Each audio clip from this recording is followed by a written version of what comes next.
تو مومن جب خدا اسے ثروت و دولت عطا کرے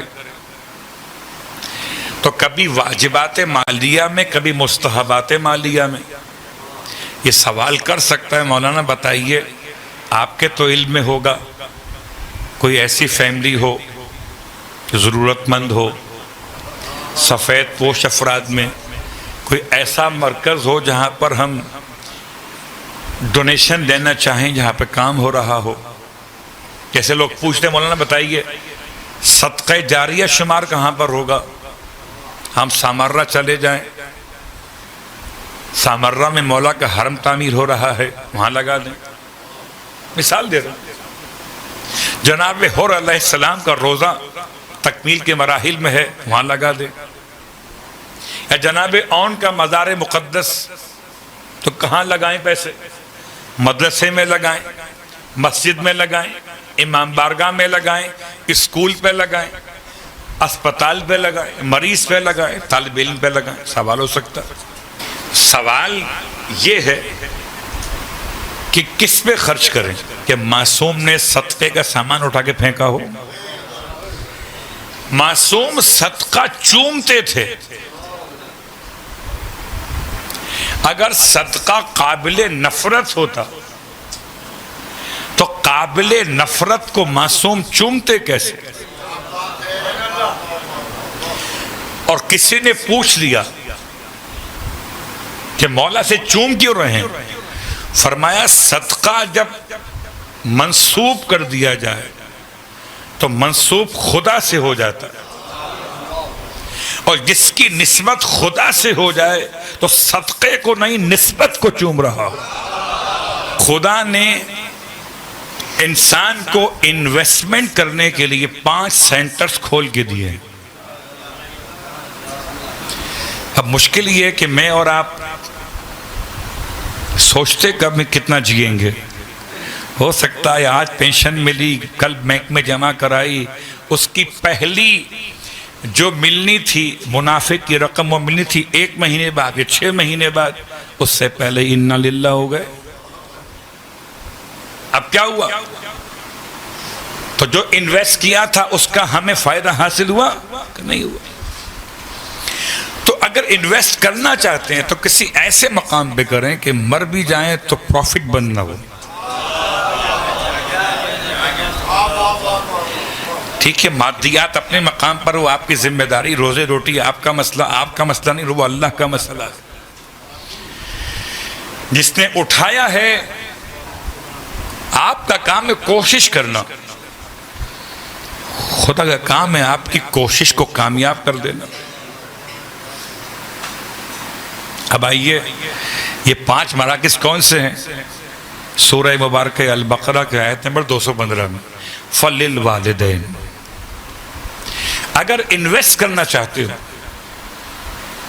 اپنے مال سے، خیر سے، اپنی وقت کی قیمت سے انویسٹ کرنا چاہتے ہو تو سب سے بہترین تمہیں پروفٹ ملے گا وہ صرف والدین سے ملے گا. اللہ اکبر. اور یہ سب سے مشکل کام ہے. چلیے میں اس کو یوں سمجھا دیتا ہوں آپ کی خدمت میں کہ میں کسی کے ساتھ امداد کرنے جاتا کہ کسی بھوکے کو کھانا کھلاؤں، کسی بے لباس کو لباس پہناؤں. یہ بھی کیا تھا؟ آخرت کی انویسٹمنٹ تھی نا. آخرت کی انویسٹمنٹ کے لیے میں گلیاں گلیاں گھوم رہا تھا، خدا مجھے میرے گھر میں روک رہا تھا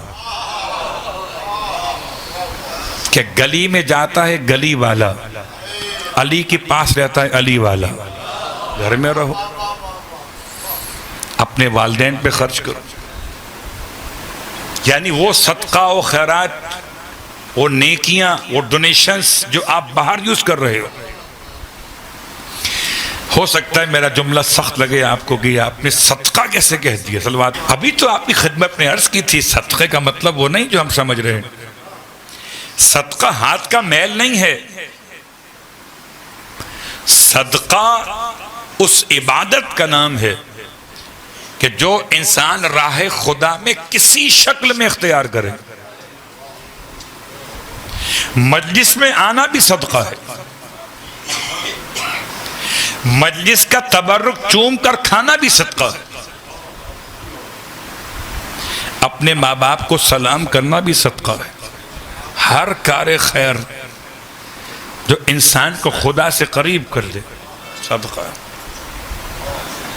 تو اگر مال کے اعتبار سے تلاش کرنا چاہیں تو مال جو آپ خرچ کرتے باہر کسی بھی ثواب کی خاطر، اگر گھر میں والدین آپ کے موجود ہیں تو وہاں پروفٹ اگر ملے گا 1 کے بدلے 1 روپیہ، مثلا یہاں ملے گا 1 کے بدلے 100 روپے۔ اب سوچئے کون بے وقوف ہوگا جو اپنی کرنسی کی ویلیو اتنی گرائے گا کہ محلے میں جا کے ڈھونڈنے کا نیک کام گھر کو بھول جائے گا۔ اس کو اپنے محاورے میں اردو میں کہا جائے چراغ تلے اندھیرا، اپنے والدین پہ خرچ کیا۔ وہ سارا اضافی پیسہ جو آپ خرچ کرنا چاہتے تھے کسی کار خیر میں، اپنے والدین پہ خرچ کیا۔ میں نہیں کہہ رہا، قرآن کہہ رہا فَلِلْوَالِدَيْنِ۔ یہ سیکوینس بھی قرآن نے بتایا ہے، اور سیکوینس کتنا آسان ہے، اس کے 2 مفہوم ہیں۔ ایک نیئرسٹ، چلیے مثال آسان کرتا ہوں اس کو سمجھانے کے لیے۔ اب بڑے حالات خراب ہیں باہر کے، ہم ڈرتے ہیں کہ اگر ہم نے انویسٹ کرایا کھارادر کے کسی بینک میں تو قبلہ لٹ جائیں گے وہاں سے انچولی آتے آتے۔ کوئی ایسی برانچ ہو جو انچولی کے اندر ہی ہو کہ کھارادر سے انچولی تک کا جو فاصلہ ہے وہ چونکہ غیر محفوظ ہو سکتا ہے۔ ایسا بتاؤ بھیا گھر کے نزدیک ہو، بس جائیں جلدی سے پیسے لے کے آ جائیں۔ اس لیے خدا نے سب سے نیرس پہلے بتایا والدین،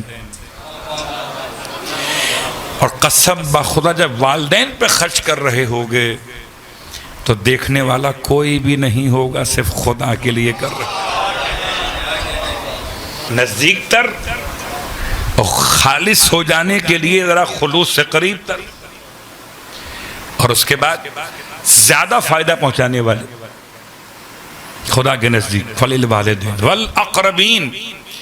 اور اگر والدین کے اوپر خرچ کرنے کے بعد، اب خرچ کرنا تو خالی مال نہیں ہے، آپ چاہتے ہیں جسمانی خدمت کرنا مومنین کی، آپ چاہتے ہیں کوئی ایک نیک کام کریں باہر جا کر، آپ گھر میں آئیے پہلے، جتنا ٹائم دینا چاہتے تھے باہر کیمپ میں جا کر آئیے، ماں کی ٹانگیں دبائیے۔ جب والدین کے بعد آپ کو مزید کوئی نیکی کرنا ہو خیر میں سے تو پھر کرو قرابت داروں کے ساتھ۔ یا ماں باپ دنیا میں نہ رہیں تو چلو چچا ہیں، تایا ہیں، خالائیں ہیں، پھوپیاں ہیں، کرو نیکی۔ یہ قرآن کہہ رہا ہے وَالْأَقْرَبِينَ۔ اور جب قرابت داروں کے بعد بھی کوئی گنجائش ٹائم کی یا پیسے کی رہ جائے، پھر کچھ کرنا چاہتے ہو وَالْيَتَامَى، پھر دیکھو یتیم کون ہے۔ یتیم کا حق 3 نمبر پہ ہے یہاں پر، ہم چلیں پہلے نمبر پہ ڈھونڈنے کے لیے۔ اور جب یتیم کی بھی ہیلپ ہو جائے اس کے بعد بھی کوئی آپ کرنا چاہو مزید نیکیاں، والمساکین، یہ مساکین وہی ہیں جو باہر روڈ پہ آپ کو ملتے ہیں، جو مسجدوں میں کھڑے ہو کے مانگ رہے ہوتے ہیں۔ اگر یہ واقعاً مستحق ہیں تو یہ کس کیٹیگری میں آتے ہیں؟ نمبر 4 پہ آتے ہیں۔ ان کی مدد کرو، اور اگر اس کے بعد بھی کوئی آپ کے پاس مزید گنجائش ہو تو وابن السبیل، پھر دیکھو کوئی مسافر اثناء سفر میں اگر غریب ہو گیا، جو اثناء سفر میں آپ کی کسی ضرورت کا مستحق ہو جائے، آپ کی طرف اپنی ضرورت کے لیے اس کی ہیلپ کریں۔ مسافر کو کھانا کھلانا، مسافر کو پانی پلانا، مسافر کو راستہ بتانا، کچھ نہ کر سکو تو مسافروں کے لیے کوئی سائے دار جگہ کا انتظام کر دینا۔ یہ سب وہ ہیں کہ جو وہاں کام آئے. بات تمام ہو گئی. اب رہا آخری مسئلہ. ہماری اور آپ کی پرابلم ہے, ہم چاہتے ہیں رسید ملے. کلمات پڑھیں محمد اور آلہ. اب تو خود اعتماد کی رسید آپ کو چاہیے کہ مال صحیح ہاتھ میں گیا دنیا کی حد تک, اور قبولیت کی رسید آپ کو خدا سے چاہیے, قبول ہوا کہ نہیں ہوا.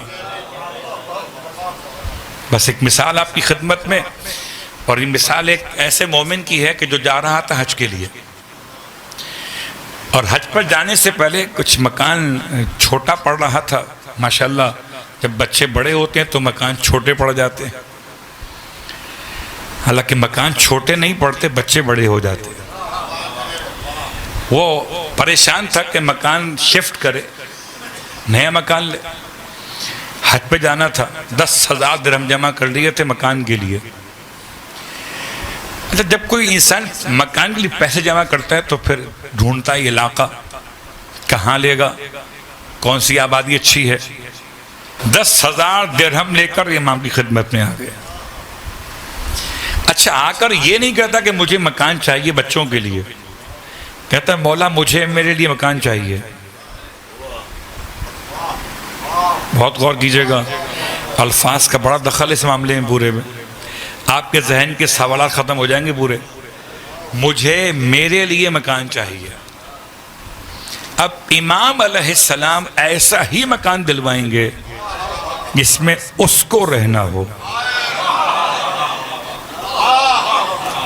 جس میں اس کو رہنا ہو. پیسے یہ ہیں مولا میں جا رہا ہوں حج کے لیے. امام نے کہا جائیے.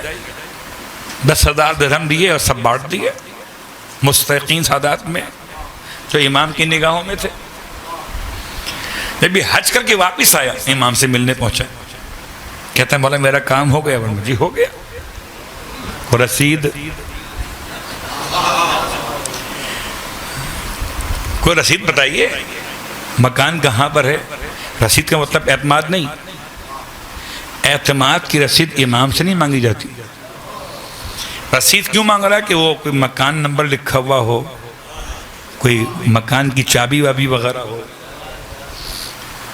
امام نے ارشاد فرمایا ہم نے تمہارے لیے مکان لیا ہے, لکھ رہے ہیں مولا, ایسا مکان لیا ہے اس کی لوکیشن اتنی بہترین ہے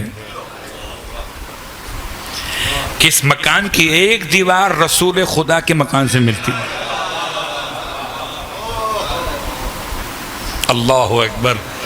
آپ کو اندازہ نہیں ہے, اگر آپ کسی امیر زادے یا دوسری دیوار کی لوکیشن یہ ہے کہ مولا کائنات کا مکان ہے, تیسری دیوار امام حسن کا مکان ہے, چوتھی دیوار مولا حسین کا مکان ہے, تو پنجتن کے بیچ میں ایک مکان ہے. اس سے اچھی لوکیشن بتائیں 10,000 کیا, 10 لاکھ کیا, 10 ارب کیا, ساری دنیا خرچ کر کے بھی انسان ایسا مکان لے سکتا ہے. دنیا کی حد تک بات کر لی. اس نے کہا مولا آپ سے جو درخواست کی تھی اس کا یہی مطلب تھا, آپ نے اپنی پسند کا مکان لیا. پرچی کو آنکھوں سے لگایا, چھوما, گھر آ گیا. گھر آنے کے بعد بیمار ہوا, 3 دن کے اندر اندر فاتحہ ہو گیا, مر گیا. اور یہ پرچی ساتھ میں کفن کے اندر رکھوا دی. جب دفن کر کے آئے اگلے دن کہتے ہیں فاتحہ خوانی کے لیے قبر میں پہنچے تو پرچی باہر تھی, اور پرچی پر مرحوم کے الفاظ لکھے ہوئے تھے, مولا نے جو وعدہ کیا تھا مکان مل گیا. وَمَا تَفْعَلُوا مِنْ خَيْرٍ فَإِنَّ اللَّهَ بِهِ عَلِيمٌ. جو بھی تم خیر کے لیے خرچ کرتے ہو اللہ سب جانتا ہے.